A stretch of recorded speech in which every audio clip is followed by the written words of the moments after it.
എല്ലാവർക്കും JP നെറ്റ്വർക്കിൻ്റെ പുതിയ ഒരു വീഡിയോയിലേക്ക് ഒരിക്കൽ കൂടി സ്വാഗതം. ഐഫോണിൻ്റെ ചാർജിങ് അഡാപ്റ്റർ ആമസോണിലും ഫ്ലിപ്കാർട്ടിലൊക്കെ 500 രൂപയ്ക്ക് മുതൽ ഒറിജിനൽ എന്ന് പറഞ്ഞ് കാണിക്കുന്നുണ്ട്. പക്ഷേ അത് ഒറിജിനൽ അല്ല. 1500 രൂപയ്ക്ക് മുകളിലാണ് ഫ്ലിപ്കാർട്ടിലും ആമസോണിലും ആപ്പിളിൻ്റെ ഒറിജിനൽ അഡാപ്റ്റർ വരുന്നത്. പക്ഷേ നമ്മുടെ ടാറ്റ ക്ലിക്കിൽ കുറച്ച് റേറ്റ് കുറവ് വരുന്നുണ്ട്. അവിടെ ഒരു വലിയ പ്രശ്നം എന്താണെന്ന് വെച്ച് കഴിഞ്ഞാൽ നിങ്ങൾക്ക് ഡ്യൂപ്ലിക്കേറ്റ് കിട്ടിയാൽ പോലും അത് റിട്ടേൺ അയക്കാനുള്ള ഒരു ഓപ്ഷൻ ഇല്ല. അതുകൊണ്ട് റിസ്ക് എടുത്ത് വാങ്ങണം. അതുകൊണ്ട് ഞാൻ അത് റെക്കമെൻഡ് ചെയ്യുന്നില്ല. നമുക്ക് ഫ്ലിപ്കാർട്ടിലും ആമസോണിലും ഇത് റിട്ടേൺ അയക്കാനുള്ള ഓപ്ഷൻ ഉണ്ട്. ഇനി എന്തെങ്കിലും കാരണവശാൽ നമുക്ക് ഡ്യൂപ്ലിക്കേറ്റ് ആണ് കിട്ടുന്നതെങ്കിൽ തീർച്ചയായിട്ടും റിട്ടേൺ കൊടുത്തിട്ട് പൈസ തിരിച്ചു വാങ്ങാം. എന്തായാലും ഒറിജിനൽ സെല്ലറിൻ്റെ പർച്ചേസ് ലിങ്ക് ഞാൻ വീഡിയോയുടെ താഴെ കൊടുത്തിട്ടുണ്ട്. നിങ്ങൾക്ക് കയറി നോക്കാം. ഒരു വർഷം മുമ്പ് ഞാൻ വാങ്ങുന്ന സമയത്ത് എനിക്ക് മെയ്ഡ് ഇൻ ചൈന അഡാപ്റ്ററാണ് ലഭിച്ചത്. പക്ഷേ ഈ പ്രാവശ്യം നമുക്ക് മെയ്ഡ് ഇൻ ഇന്ത്യ ആണ് ലഭിച്ചത്. ഒരു വർഷം മുമ്പ് തന്നെ കടകളിലും ആപ്പിൾ സ്റ്റോറിലും മെയ്ഡ് ഇൻ ഇന്ത്യ അഡാപ്റ്ററുകൾ ലഭ്യമായിരുന്നു. പക്ഷേ 1999 രൂപയാണ് അവിടെ റേറ്റ്. അതുകൊണ്ട് ഞാൻ ഒരു വർഷം മുമ്പ് വാങ്ങിച്ചപ്പോഴും ഓൺലൈൻ വഴി തന്നെയാണ് വാങ്ങിയത്. ഇതുപോലത്തെ ഒരു ബോക്സിലാണ് നമുക്ക് ഈ ഒരു ചാർജിങ് അഡാപ്റ്റർ ലഭിക്കുന്നത്. ഇതിനകത്ത് കാണുന്ന പോലെ തന്നെ ഈ ഒരു ബാർകോഡും ഇതിനകത്ത് എഴുതിയിരിക്കുന്ന ആ ഒരു കാര്യങ്ങളൊക്കെ നല്ല നീറ്റായിട്ടും നല്ല ക്ലിയർ ആയിട്ടും എല്ലായിടത്തും ഒരേപോലെ തെളിഞ്ഞിരിക്കും.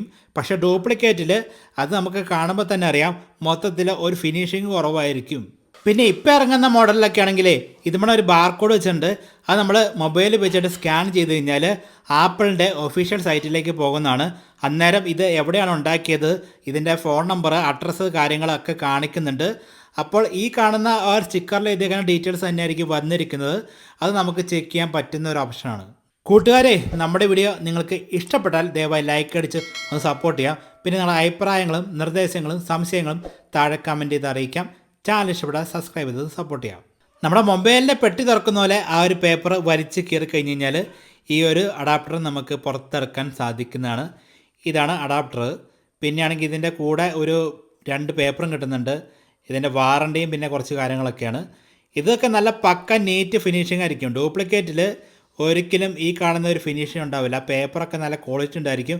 പ്രിൻ്റൊക്കെ നല്ല പക്കയായിരിക്കും. ഇതാണ് ഇതിൻ്റെ ചാർജിങ് അഡാപ്റ്റർ വരുന്നത്. BIS എന്ന് പറഞ്ഞൊരു ആപ്ലിക്കേഷൻ ഉണ്ട്. അതിൽ നമുക്ക് ചെക്ക് ചെയ്ത് കഴിഞ്ഞാൽ ഈ അഡാപ്റ്ററിൻ്റെ ഡീറ്റെയിൽസൊക്കെ അറിയാൻ സാധിക്കും. ആ ഒരു ചെക്ക് ചെയ്യാനുള്ള നമ്പർ നമുക്ക് ഈ ഒരു അഡാപ്റ്ററിൽ തന്നെ കൊടുത്തിട്ടുണ്ട്. അതെടുത്ത് ചെക്ക് ചെയ്ത് നോക്കാം. നമ്മുടെ പെട്ടിക്കകത്തും ഈ പറഞ്ഞ ചാർജറിലും കൊടുത്തിരിക്കുന്ന സീരിയൽ നമ്പർ സെയിം ആണോ എന്ന് നോക്കണം. രണ്ടിലും നമ്പർ എന്തെങ്കിലും മാറ്റമുണ്ടെങ്കിൽ ഡ്യൂപ്ലിക്കേറ്റ് ആണ്. പിന്നെയാണെങ്കിൽ ഈ പറയുന്ന പോലെ നമ്മൾ ചാർജ് ചെയ്യുന്ന സമയത്ത് ഹീറ്റ് ആവണോ എന്ന് നോക്കണം. ചൂടാവുന്ന എന്തെങ്കിലും അവസ്ഥ ഉണ്ടെങ്കിൽ ഡ്യൂപ്ലിക്കേറ്റ് ആവാൻ ചാൻസ് ഉണ്ട്. ഫോണ് അല്ലെങ്കിൽ ഈ പറഞ്ഞ ചാർജിങ് അഡാപ്റ്റർ നല്ല രീതിയിൽ ഹീറ്റ് ആവുന്നുണ്ടെങ്കിൽ തീർച്ചയായിട്ടും ഡ്യൂപ്ലിക്കേറ്റ് ആവാൻ ചാൻസ് ഉണ്ട്. അതുകൊണ്ട് നിങ്ങൾ അത് പ്രത്യേകം നോക്കണം. നമ്മളെ പ്രത്യേകം നോക്കേണ്ട ഒരു കാര്യം വെച്ച് കഴിഞ്ഞാൽ ഈ കാണുന്ന പേപ്പർ, ഇതിന് കൂടെ 2 പേപ്പർ ഇടുന്നുണ്ടായിരിക്കും. ആ കാണുന്ന പേപ്പറും അത് നമ്മൾ ഇതിൻ്റെ ബോക്സും പിന്നെ ഈ ഒരു ചാർജർ അഡാപ്റ്ററുകളും നമ്മൾ ഇതിൻ്റെ പ്രിൻറ്റിങ്ങും ഇതിൻ്റെ എഴുത്തും കാര്യങ്ങളൊക്കെ വ്യക്തമായിട്ട് നോക്കണം. എവിടെയെങ്കിലും എന്തെങ്കിലും ഒരു ഡൗട്ട് നിങ്ങൾക്ക് തോന്നിക്കഴിഞ്ഞാൽ 100% അത് ഡ്യൂപ്ലിക്കേറ്റ് ആവാൻ നല്ല ചാൻസ് ഉണ്ട് കേട്ടോ. ഞാൻ എൻ്റെ കൂട്ടുകാർക്ക് കേട്ടേ 4-5 വാങ്ങിയിട്ടുണ്ട്. നമ്മൾ ചെക്ക് ചെയ്യുന്നത് ഈ പറഞ്ഞ പോലെ ഫോൺ ഹീറ്റ് ആവുന്നുണ്ടോ, അഡാപ്റ്റർ ഹീറ്റ് ആവുന്നുണ്ടോ, പിന്നെ ചുമ്മാ ഫോൺ കുത്താണ്ട് തന്നെ കുറേ നേരം കറണ്ടിൽ കുത്തിയിട്ട് നോക്കും. അപ്പോഴും ഹീറ്റ് ആവുന്നുണ്ട് നോക്കും. പിന്നെ ആൻഡ്രോയിഡ് ഫോണിൽ കുത്തി നോക്കും. പവർ ബാങ്ക് കുത്തുമ്പോൾ എന്തായാലും ഹീറ്റ് ആവാറുണ്ട്. അത് നോക്കിയിട്ട് കാര്യമില്ല. ഇങ്ങനെയൊക്കെയാണ് നമ്മൾ ചെക്ക് ചെയ്യാറ്. നല്ല രീതിയിൽ ഹീറ്റ് വന്നു കഴിഞ്ഞാൽ ഉറപ്പായിട്ടും നമ്മൾ വെച്ചുകൊണ്ടിരിക്കില്ല, റിട്ടേൺ വിടും. മെയ്ഡ് ഇൻ ചൈന ആദ്യം വാങ്ങിച്ചതാണ് ഈ മുകളിൽ കാണുന്നത്. താഴെ നമ്മുടെ മെയ്ഡ് ഇൻ ഇന്ത്യയുടെ. മെയ്ഡ് ഇൻ ഇന്ത്യയിൽ കുറച്ചും കൂടെ പ്രിൻ്റ് കട്ട് കൂട്ടിയാണ് കൊടുത്തിരിക്കുന്നത്. പക്ഷേ മെയ്ഡ് ഇൻ ചൈനയിൽ ലൈറ്റ് പ്രിൻ്റാണ്, നമുക്കതിനെ പെട്ടെന്ന് കാണത്തില്ല. ഏകദേശം ഒരു വർഷം ഒരു 4 മാസം കൊണ്ടായി ഞാൻ ഐഫോൺ വാങ്ങിയിട്ട്. അന്ന് മുതൽ ഈ പറഞ്ഞ ചൈനയുടെ അഡാപ്റ്ററാണ് യൂസ് ചെയ്യുന്നത്. അത് ഉപയോഗിച്ചിട്ട് ഇപ്പോൾ നമുക്ക് ബാറ്ററി ഹെൽത്ത് 97% ഉണ്ട്. ഈ കാണുന്ന പോലെ ബാർകോഡ് നമ്മൾ സ്കാൻ ചെയ്ത് കഴിഞ്ഞാലേ ആപ്പിളിൻ്റെ ഒഫീഷ്യൽ സൈറ്റിലേക്ക് പോകുന്നുണ്ട്. അവിടെ അഡ്രസ്സും ഫോൺ നമ്പറും ഒക്കെ നമുക്ക് കാണാൻ സാധിക്കുന്നതാണ്. അങ്ങനെ നമുക്ക് ചെക്ക് ചെയ്ത് നോക്കാം. പിന്നെ ആപ്പിളിൻ്റെ ഫോൺ വാങ്ങുമ്പോൾ നമുക്ക് അതിൻ്റെ കൂടെ ആ ഒരു ചാർജറിൻ്റെ കേബിൾ ലഭിക്കുന്നുണ്ട്. ഈ കാണുന്നതാണ്. ഞാനിവിടെ ഹീറ്റ് സിങ്ക് ഒക്കെ ഉപയോഗിച്ചിട്ട് അത് പെട്ടെന്ന് പൊട്ടിപ്പോലാത്തിലാക്കി വെച്ചിട്ടുണ്ട്. ഇപ്പോൾ ഒരു വർഷത്തിൽ കൂടുതലായി ഉപയോഗിക്കുന്നത്. കുഴപ്പമൊന്നുമില്ല ഇങ്ങനെ ഉപയോഗിച്ചുകൊണ്ട്.